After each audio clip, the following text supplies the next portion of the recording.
pa, magisa na pud ka og sudan nato. Mga lamas ni na ay bawang, sibuyas, luya at saka kamatis na hilaw. Hilaw kasi wala akong hinog. Saba. Wa pa na hinog mga langga. Pugos na lang. Ito na hulatan nga maluto ang atong lamas. Diyan lang sa nato i-focus no sa atong niluto. Di na nato pilo na. Ayan na, luto na yan. Pwede na natin ilagay ang ating chicken. Atong buhaton karon is chicken sutanghon. Pero kay huwag ka sutanghon, bihon nato yung butang.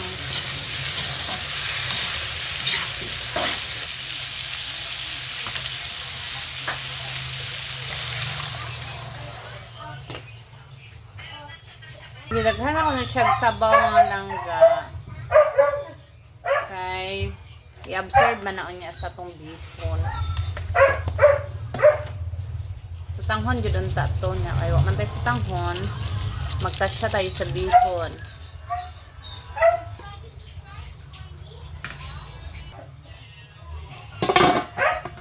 Sesame. Ayan.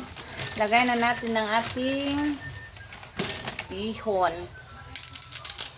Huwag kayong ano dyan. Alam ko, sutanghon masarap dito. Magkapamilya lang ko sila.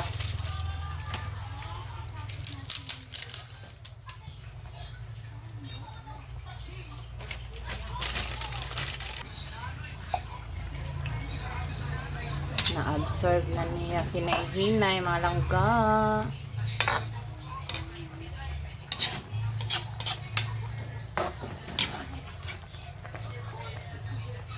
Taas ang mga tiil sa mukaon ani. Sa di mukaon, aw. Kalma lang. Be, tilawan. Dami ay walang manok.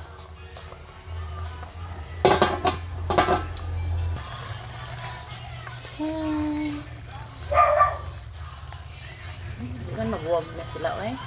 Grabe man ka close.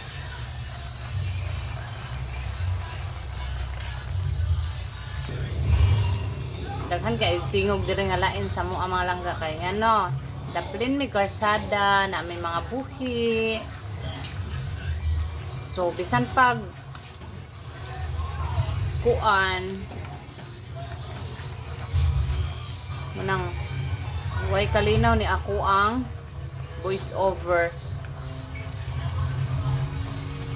na ay mga lain tingog yun mo apil. Sige na lang.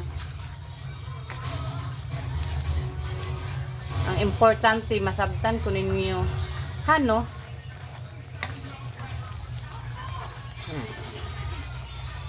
Manok gamay, bihon daghan. Ana, alangga.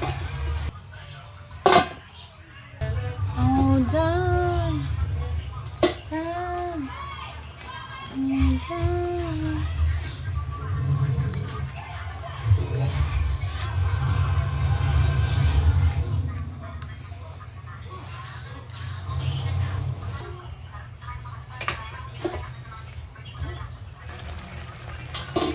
Una ang ating chicken.